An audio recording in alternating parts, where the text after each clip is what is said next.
Hi, I'm Derrick Jensen. This is Resistance Radio on the Progressive Radio Network. My guest today is Chris Hedges. He's a longtime foreign correspondent who was part of a team that won the Pulitzer Prize for their coverage. He's been in combat zones more times than he wishes to recount. He's a powerful social critic and critic of capitalism, and is the author of more than 10 books, including War is a Force That Gives Us Meaning, Death of the Liberal Class, and Days of Destruction, Days of Revolt. He is a columnist for Truthdig. So thank you so much for being on the show, Chris. Thank you, Derrick. So the first question I would like to ask is about an essay you wrote, or a column you wrote back in July called "We Are All Aboard the Pequod." And I want to start with a quote from it, and then if you could tell us what you mean by that, that would be great. And the quote is, what you mean by the whole essay, which I thought was fantastic. Thanks. We, like Ahab and his crew, rationalize madness. All calls for prudence, for halting the march toward environmental catastrophe, for sane limits on carbon emissions are ignored or ridiculed. One more sentence. Even with the flashing red lights before us, the increased droughts, rapid melting of glaciers in the Arctic ice, monster tornadoes, vast hurricanes, crop failures, floods, raging wildfires, and soaring temperatures, we bow slavishly before hedonism and greed and the enticing illusion of limitless power, intelligence, and prowess. I think Moby Dick is perhaps the most prescient study of the American character, and for that reason, the book never sold in Melville's lifetime. It is the story of a doomed whaling voyage, a maniacal quest by Ahab, its captain, to seek revenge against a white whale, the forces of nature that had dismembered him. Moby Dick, in a previous encounter, had bitten off one of its legs. And there are 30 members of the crew. At the time, there were 30 states in the Union. And, very quickly within the voyage, it becomes clear to everybody on board the ship that Ahab is mad. And Ahab is quite upfront about it. My means and my motives are sane, only my object is mad. And yet, the power structure of the ship, which is not accidentally white male, which can and figures like Starbuck and Flask and the mates who can show great bravery confronting the forces of nature and hunting the whale, don't stand up to Ahab, and in some ways, at least tacitly, and perhaps more than unconsciously, accept their own self-annihilation, which is exactly what happens. And I think that Melville was writing about the character of unfettered, unregulated capitalism and how it exploits everything until exhaustion or collapse. And, of course, he had seen that in the 19th century in the Western Plains, but he'd also seen that with the as a whaler himself who traveled around the globe and saw societies that were ruthlessly exploited and destroyed for profit. So for me, it's a kind of flashing red light, a warning that if history is any judge, none of us are going to take. Can you repeat the line you said by Ahab about his methods? My methods and my object are saying only. No, my methods and my motives are saying only my object. I'm probably butchering the quote. So, what I'm trying to get at with it is, it reminds me of something. I want to talk about a comment about Hitler for a second, and then bring it back to actually modern capitalism. And the line by Hitler, I think it was written by Robert J. Lifton, or at least quoted by him. It was, "From insane premise to monstrous conclusion, Hitler was coldly, icily logical." And the point is, once you've accepted an insane premise, then you can be as logical and reasonable and smart and, as you said, courageous and everything else as you want, and it's still going to be insane. And I think that's exactly the point that Melville was seeking to make. Yeah, exactly. And so can we bring that back to capitalism and how something that breaks my heart every time I see it, which is almost every day, is that whenever I see an article about, for example, the murder of the oceans in the corporate press, every single time the article has to switch over within a sentence or two to how this will affect capitalism. I just saw one the other day about how the oceans are, of course, becoming acidic, and this is making life really, really hard for shellfish.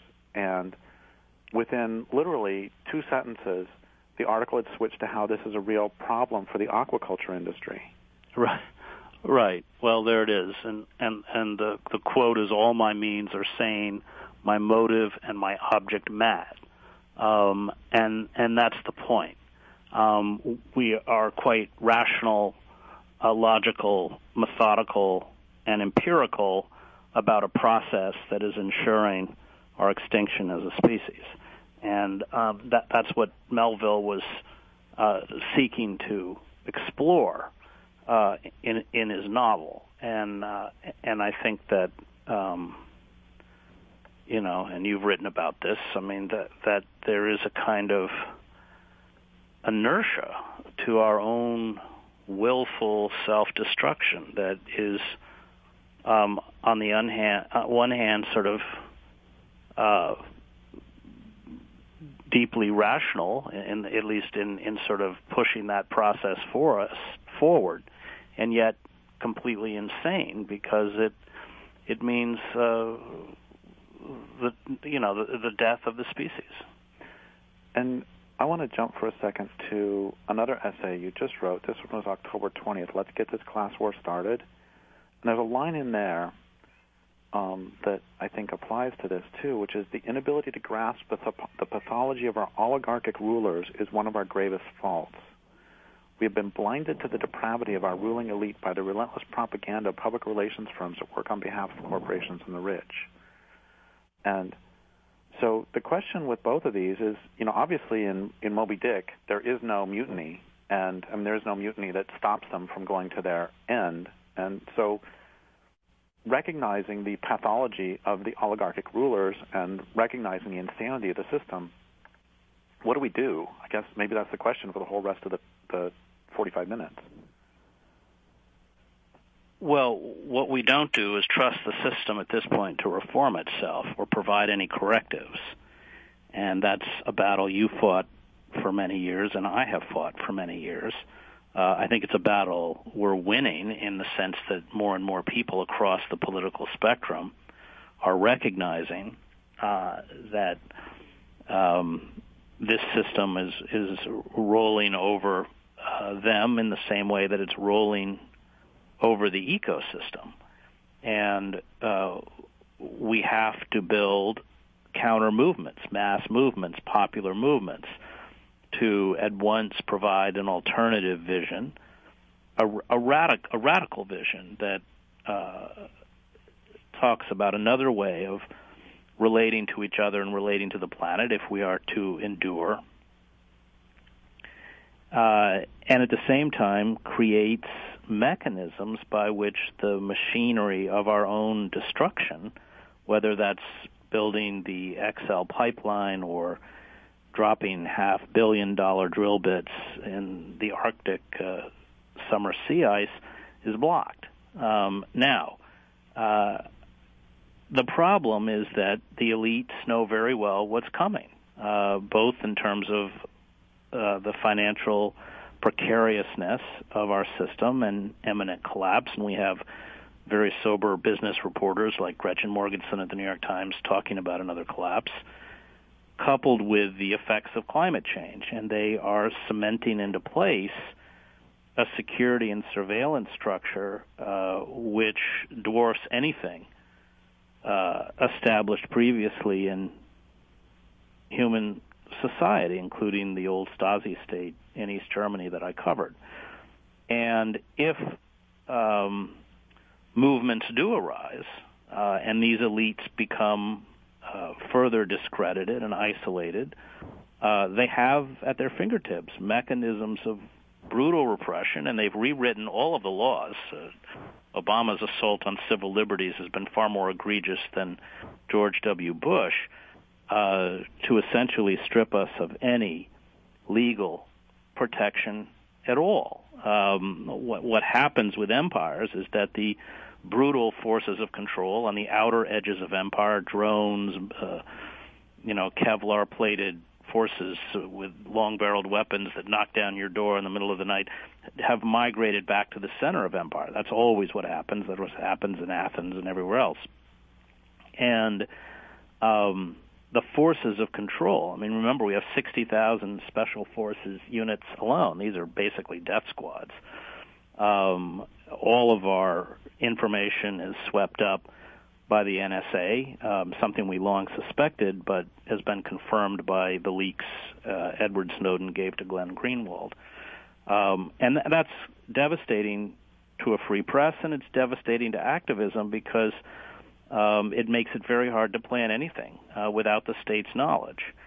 And we will go two routes. Either we will build mass movements through nonviolence that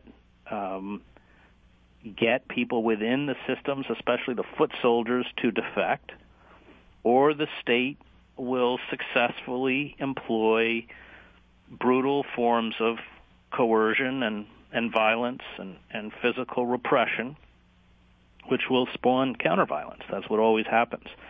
That's a route I don't want to go. I spent, as you know, many years as a war correspondent, and I'm not a pacifist. I was in Sarajevo during the war. I mean, we all understood that we were protected by a trench system. Literally, it was like World War I, and we knew that if the Serbs broke through those trenches, a third of the city would be murdered, and the rest would be driven into displacement camps and refugee camps. And that wasn't hypothetical. We saw that happen in the Drina Valley, Vukovar, and other places. So you do reach points in existence when you are forced into a position to use violence. I've been there.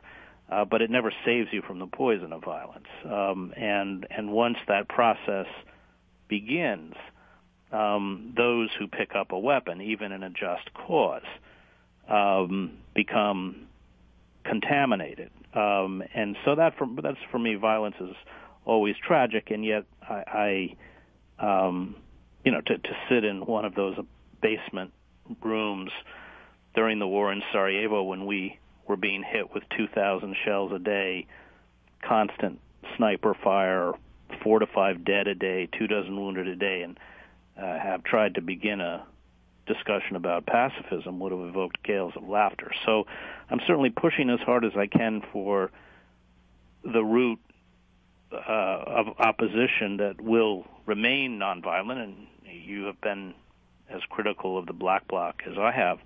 And yet, it is the state that will determine whether resistance becomes violent or not. And given how unplugged the corporate state is from reality and how brutal the mechanisms are that they have established, and as you know, I sued the president in the Southern District Court of New York over Section 1021 of the National Defense Authorization Act, which permits the military, this overturns 150 years of law, domestic law, permits the military to seize American citizens, in essence carry out extraordinary rendition on the streets of American cities, hold them in military facilities, that's if they're deemed to have, not be terrorists, but to substantially support, that's the language of Section 1021, which is not a legal term, substantially support al-Qaeda, the Taliban, or something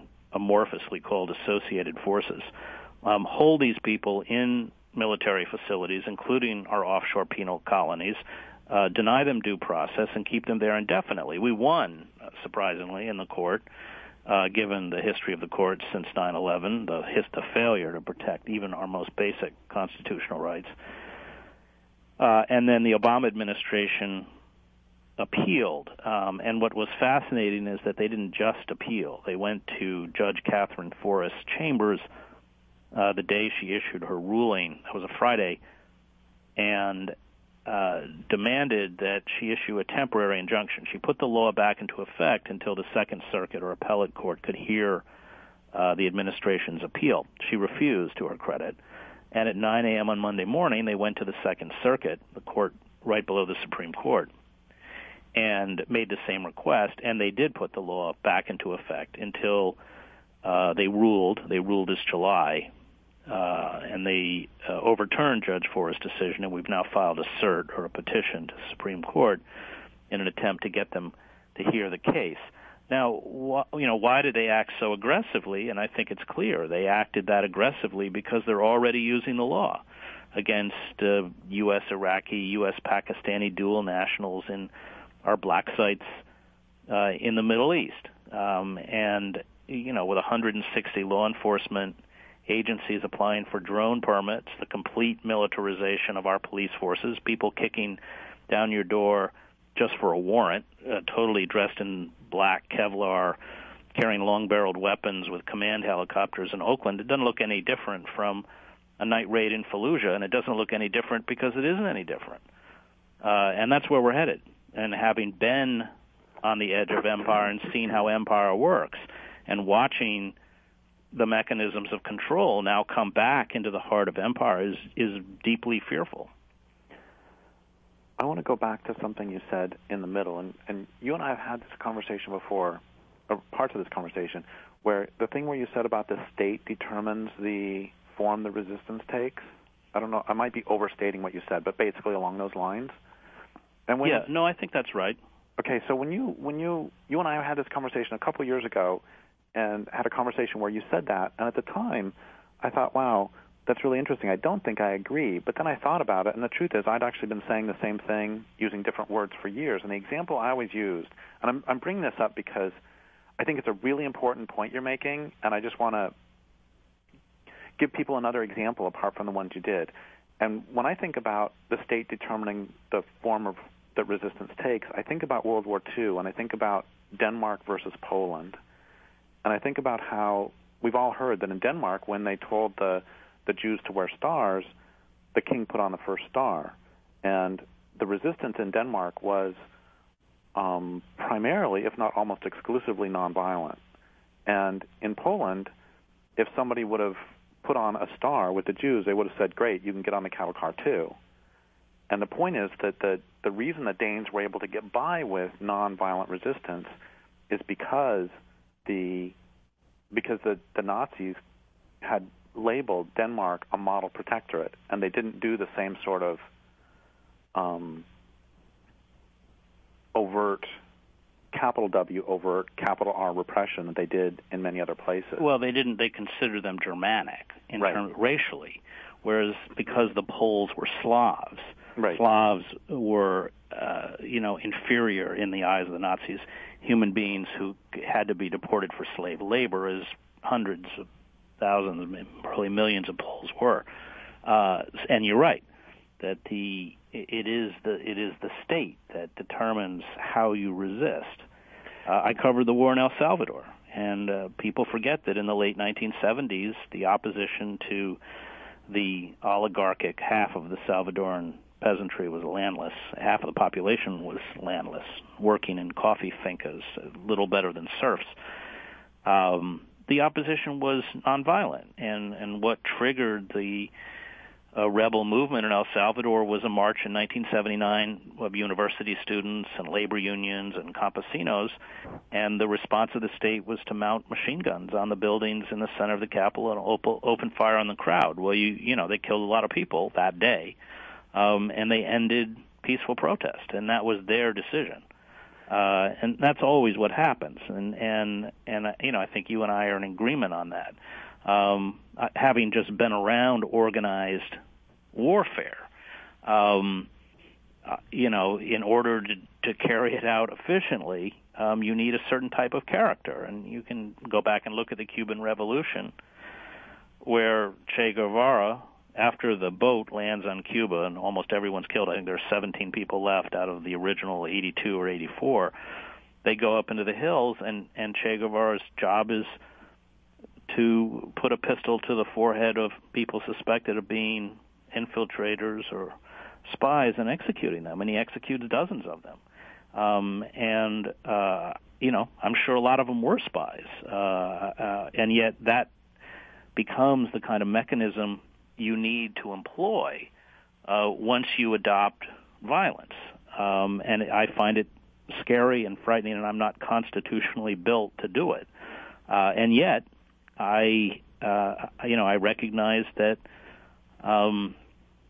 there have been and are and will be moments throughout human history where the state forces of repression don't really offer you any other alternative. And my fear is that the corporate state is now so utterly tone deaf to the suffering in this country and the suffering everywhere else that they have, like corrupt elites of the past, retreated into their own version of the Forbidden City or Versailles, where they just don't have any idea, any real concept of what's happening outside their walls, and they have the capacity to employ the most pervasive and sophisticated apparatus of internal security in human history that they will, without any kind of understanding of what the blowback will mean, and of course what it means if they don't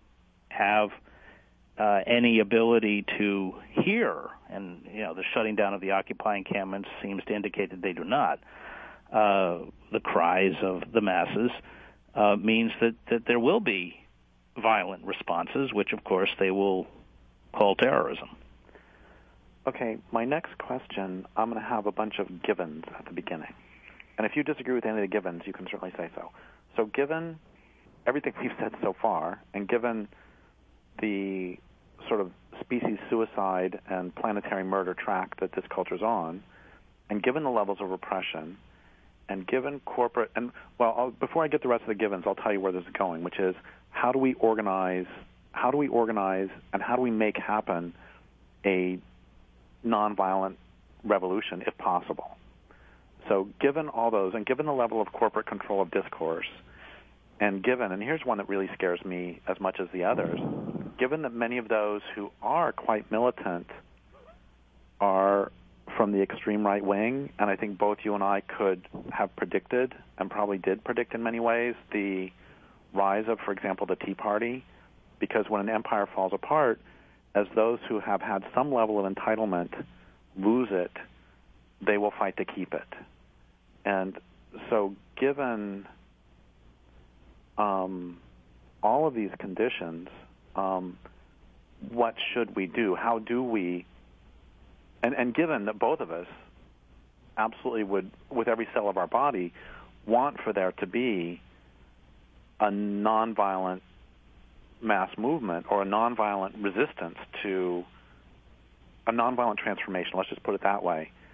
But given, once again, that the health of the entire planet is primary, how do we move toward that more desirable of the difficult situations of organizing mass resistance? Well, do you see what I'm trying to get at? Yeah, the altering of consciousness about reality is something that takes a lot of time. Right. And in the column I wrote on Monday, I quoted this great essay in 1905 by Alexander Berkman called "The Idea is the Thing." But so that process, I think, is actually pretty far underway.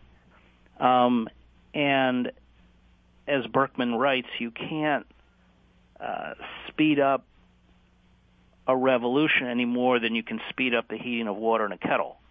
At a certain point, it erupts when the ideas that sustain the old structure have been completely discredited by a large number of people. And that's where we're going, and that's one of the reasons why voices like yours and mine are so assiduously locked out of the mainstream. And I don't know what your experience is in Canada, but when I go to Canada, I get on the CBC in prime time, which was also true in France. But this kind of a discussion at the very heart of empire pushes you to the extreme margins. You are locked out by the corporate media. So what happens in popular uprisings is that when they occur, and I speak, having covered the revolutions in Eastern Europe, is that nobody, even the purported leaders, have no idea when it will erupt. So you have Václav Havel starting Charter 77 in 1977, writing his great essay, The Power of the Powerless, which is really about living in truth, and just not playing to the fiction anymore of this empty ideology, in that case, state communism. So he goes from 77, it's not till 89 that the Velvet Revolution takes place. And it would have looked like Czechoslovakia was as asleep as it looks like we're asleep. And yet with the eruption of those protests, which began more or less spontaneously, it suddenly became clear that Havel's essays were not published in Czechoslovakia, his plays were not produced in Czechoslovakia. They had recognized, at least internally, the truth of what he and the other dissidents had said, who were all artists and band journalists, and so I think that process is underway. I think that the fact that the state, led by Barack Obama in a concerted federal effort, decided to respond to Occupy encampments by trying to physically erase them, bodes very ill for the state, because a rational response to those encampments would have been for an end to foreclosures and bank repossessions, forgiveness of student debt, a rational health care plan, and not Obamacare, which is the equivalent of the bank bailout bill for the pharmaceutical and insurance industry, and of course was hatched in the Heritage Foundation, put into practice by Romney, and then adopted by Obama. It's just a corporate, it's a defective product peddled by corporations that were forced to buy. A massive jobs program, especially rebuilding our decaying infrastructure, especially targeted at people under the age of 25. Now, that would have been a rational response, but the state didn't respond rationally. In fact, they are making things worse by cutting Head Start programs, denying unemployment benefits, et cetera, et cetera. I mean, now even the Democrats are trying to whittle away at Social Security. So that ensures that something will happen. I would go back to a comment you made about people retreating into what I would call Christian fascism. I saw that happen in Yugoslavia, and that movement is a white movement, and it's given expression in the South through a very frightening kind of neo-Confederacy, which is a celebration of white supremacy and coded language for the denigration of people of color, especially African Americans. So you go to Montgomery, where I was not too long ago, and it's one Confederate memorial after another, and all these things have been put up in the last 10 or 15 years. And I was walking through Montgomery with Brian Stevenson, this great, courageous African American lawyer who's dedicated his life to people on death row. And I told him I felt like I was back in Yugoslavia, where when Yugoslavia went under and people had lost, in essence, the economic power to earn a living wage and lead a life with some kind of hope and dignity, they retreated into these ethnic mythologies, whether it was Serbian or Croatian or Muslim. And that's what I saw happening in places like Alabama. So they had just had in Montgomery a reenactment of Jefferson Davis's inaugural. Montgomery was the original home of the Southern capital at the beginning of the Civil War, and they had several hundred white guys dressing up in Confederate uniforms, and somebody dressed up like Confederate Davis, like Jefferson Davis, celebrating, this moment in history. Half of Montgomery is black. And I think that at that point it becomes very frightening because, as with the Christian right, you're watching huge segments of the population unplug themselves from reality and retreat into a world of myth. A mythic narrative about what the Confederacy was, a mythic narrative about being protected by a magic Jesus who will come down and make your life wonderful and all right, and that despair and that crisis, and anthropologists will call these crisis cults, is kind of typical, as I saw in Yugoslavia and as I'm increasingly seeing here. And when the crisis cults are given the expression through the Neo-Confederacy or through the Christian right, which again is basically a white movement, and they fuse the iconography and language of religion with that of the state and celebrate the gun culture and violence and demonize the vulnerable, whether it's Muslims or undocumented workers or homosexuals or liberals or feminists. I mean, they have a long list. They have a lot of hatreds. Then at a moment of crisis, they are ready to act upon it. And as you mentioned earlier, I think your fear and mine is that because popular movements were broken in the 20th century in the name of anti-communism, because labor unions, the labor force, less than 12% is now unionized. The press has been destroyed, much of it especially on the electronic airways, by Clinton when he deregulated the FCC, turning over most everything we watch and listen to about 6 corporations: Viacom, General Electric, Rupert Murdoch's News Corp, Disney, Clear Channel. We're sort of fighting with our hands tied behind our back. And we don't have the structure, we don't have the organization, we don't even physically have the meeting places because we don't have union halls anymore. It may be that when we go down, the most virulent and forceful expression of this rage and sense of betrayal is articulated by these, in essence, proto-fascist movements. And then we're in trouble because American culture is a very, very, very violent culture. You just tally up the gun shootings alone. But that is how we spoke internally when we destroyed the indigenous population, and when we finished with them and African Americans, we turned on the Philippines and Cuba and everywhere else. Our history, doesn't bode well. Coupled with the fact that huge segments of the population have no idea what's happening. They're entranced by what you call electronic hallucinations, a term I shamelessly steal in my talks. But that's right. It's bred in circus. It goes back to Cicero's Arena, where he noted that the emotional and intellectual life of the citizenry was caught up in these massive spectacles, while what was left of the republic became a farce. And I think that, empires are different, and yet they die with many of the same symptoms, and ours are very recognizable. I'm going to ask you, even though we're still in the interview, I'm going to ask you a question off the interview. Have you read Richard Drinnan's Facing West, The Metaphysics of Indian Hating and Empire Building? No. I should send you a copy of that. Okay. It's a great book, and it has to do with a lot of what you're saying. But anyway, I've read Slotkin. Well, I want to talk about Slotkin in a minute. Okay.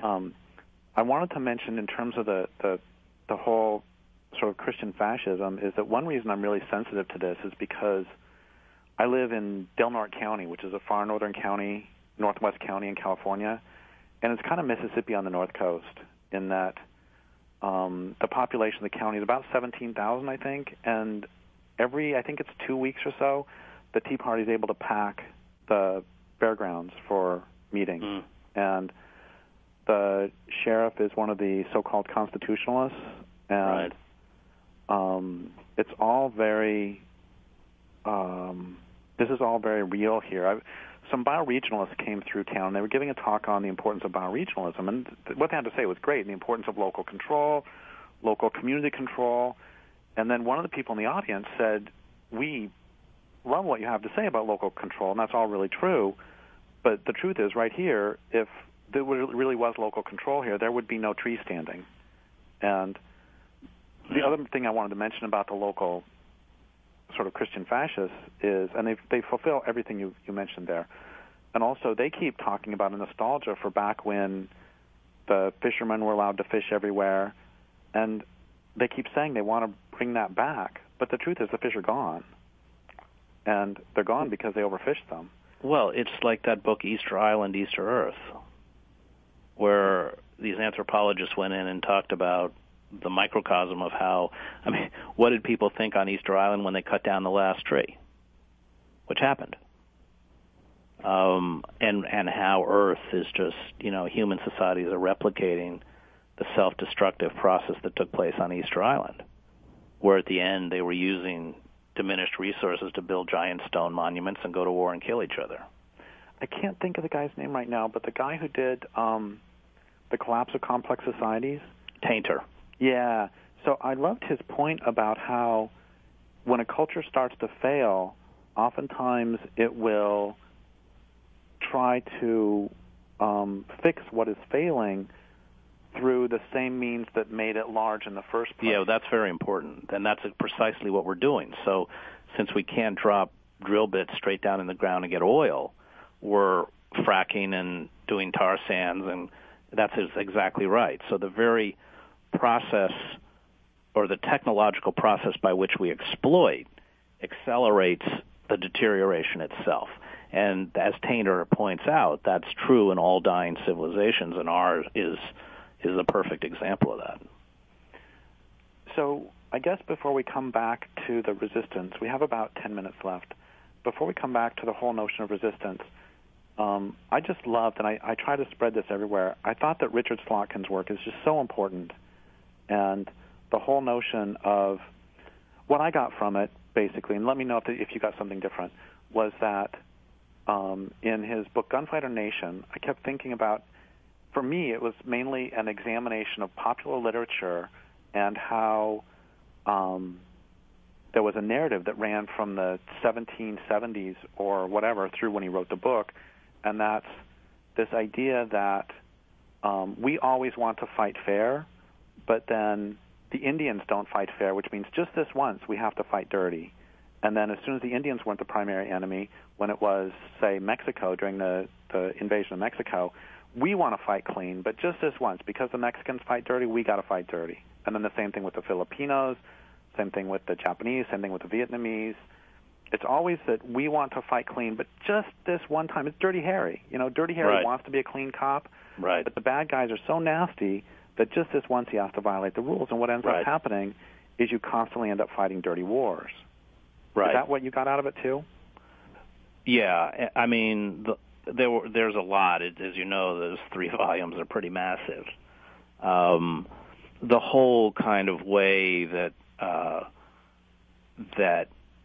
the Puritan society couldn't deal with the animism and spirituality of native communities, that they were threatened by it and had to destroy it, the bifurcation of the world into that which was anointed by God and that which was satanic. I mean, of course, the Pequot is named after the Pequots, the Indian tribe in southern Connecticut that was wiped out by the Puritans and their Native American allies.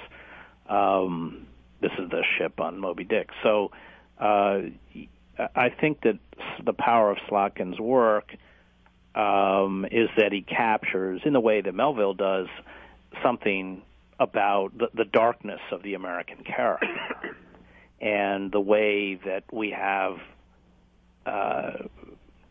not only our propensity to violence, but the way we justify violence in precisely the way that you pointed out from Slotkin's book, Gunfighter Nation. So let's go back to what you said about the Velvet Revolution, because I think that is kind of positive. And I think about the the Irish resistance, which of course was for 800 years, the entire time of British occupation. And then I think about the Gaelic literature revival, which was really important for making an identity separate from the British, and how I don't mean, I want to be clear that I don't think that literature by itself, I mean, at some point, one of the lines that's most quoted by me was, every morning when I wake up, I ask myself whether I should write or blow up a dam. And what I was trying to get at with that line is that I think literature is desperately important, but at the same time, at some point, somebody has to physically organize, or at some point, somebody has to do something. And so I guess for the last 10 minutes, can you talk as best you can? I know you said that, he said these things, and then even the state powers, with all their surveillance, didn't understand that there was this ferment going on. But how, in your understanding and your experience, how does a resistance quicken? And what should we be doing? By having people who remain steadfast, who carry out physical acts of resistance, who keep alive another narrative and prod the conscience of everyone around them. So the protests against the communist dictatorship in East Germany began in Leipzig with small groups, mostly of Lutheran clergy and congregants, holding candlelit vigils while they walked through the streets. And they didn't have very large numbers. But there was a kind of spark. So suddenly 70,000 people were marching through the streets of Leipzig, and the communist dictator Erich Honecker, who had been in power for 19 years, sent down an elite paratroop division to shoot the crowd. And when the officers went into the barracks, most of these kids had relatives in the crowds. They were weeping, and in the end they couldn't do it. They lost the will to power, and Honecker lasted another week in power because of that. So when you can play on revulsion that is so widespread, it infects the very mechanisms of power itself, then power is helpless. And that's what happened with the Tsar. You had the Petrograd bread riots. They sent the Cossacks in, who were always brutal, and this time around they got off their horses and fraternized with the crowd, and it was over. The Tsar was shoved on a railway carriage and had to abdicate before he even got back to Petrograd. So that's the way I'd like to see it go. But there's no guarantee that it will go that way. And I long ago decided that I would stop telling people what they should do, but I would just do stuff, whether that was getting arrested in front of Goldman Sachs or getting arrested in front of the White House with Veterans for Peace, or, I spend a lot of time standing out on the street, sometimes with not a lot of people in the rain, because I don't organize. I'm a writer, and everybody has to recognize what it is they do, and that's what I do. And if I did full-time organizing, I'd never write anything. But I certainly attend a lot of stuff. I'm going into the sentencing for Jeremy Hammond in a couple of weeks.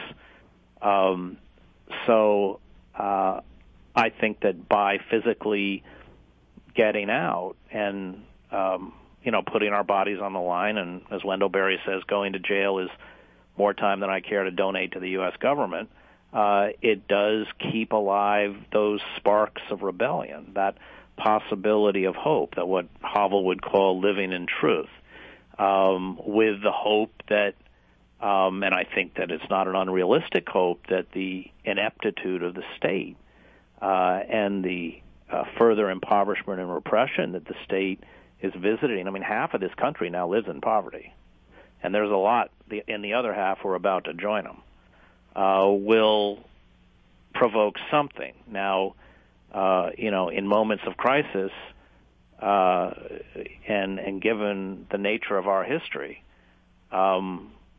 we could swing another way. You have groups like the Tea Party and the Christian Right and the lunatic fringe of the Republican Party.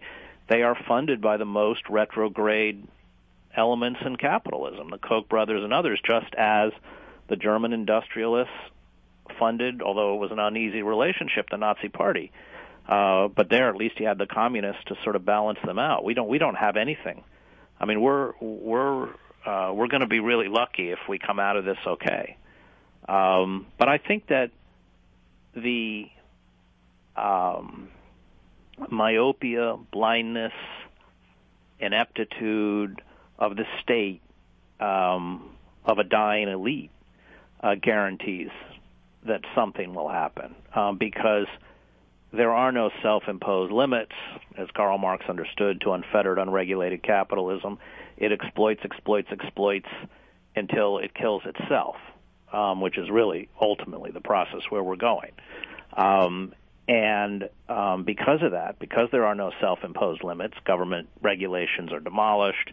The two parties are both captive to corporate power. And we've seen it with Obama, with Wall Street, and the fossil fuel industry, and the national security state, and the military-industrial complex. I mean, he has sort of slavishly served their interests with not a whimper of protest. Means that there will be a reaction. What happens when that reaction comes, it may not be good. I hardly want to hold this up as some kind of wonderful utopian moment in American history. It could be a really frightening moment. And at that moment, we'll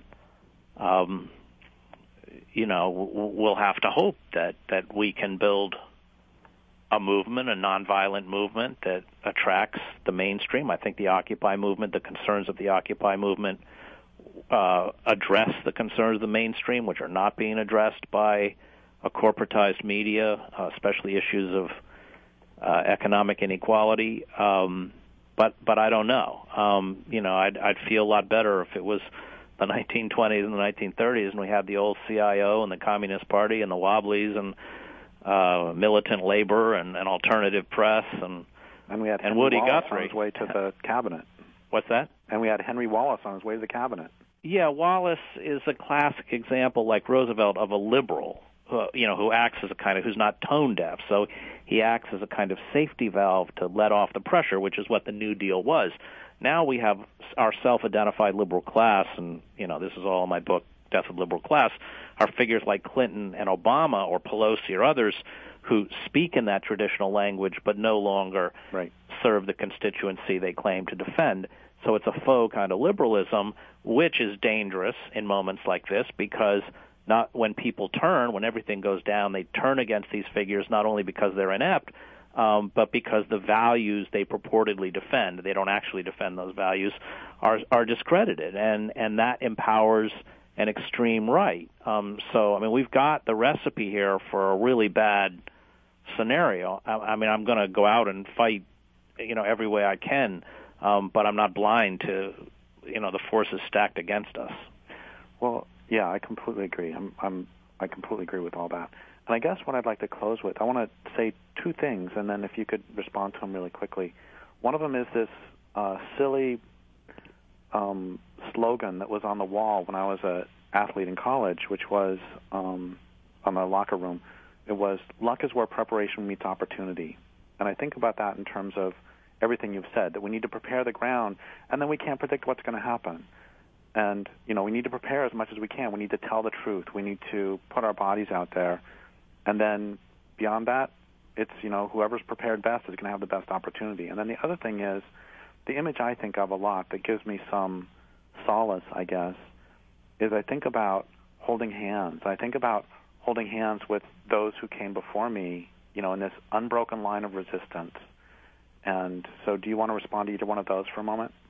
Well, I'm not a fan of locker room slogans, but that's not a bad one.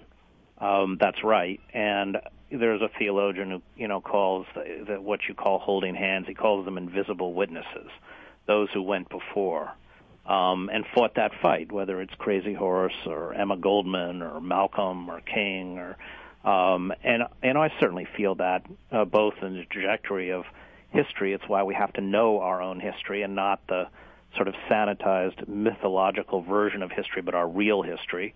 Our labor wars were the bloodiest in the industrialized world, hundreds and hundreds of American workers died, thousands upon thousands were wounded, so that we could have a middle class and an 8-hour working day. And we have to honor those sacrifices. And I think by knowing and honoring those sacrifices, it empowers us to carry out acts of self-sacrifice as well.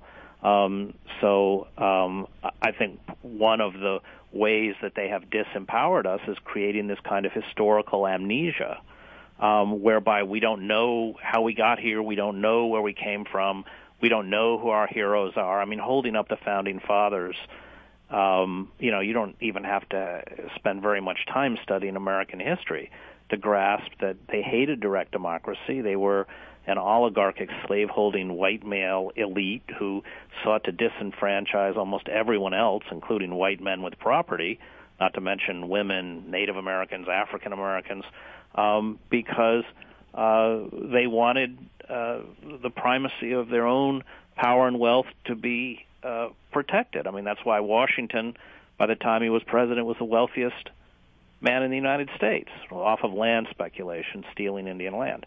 And I think, once we recover our history, our identity, and once we build relationships with these people who have stood up and shown the kind of moral courage that we must emulate, I think that does empower us. I think, then we know who we are. I teach in a prison, and I'm always impressed with the black Muslims because they have that political consciousness. They're not fooled.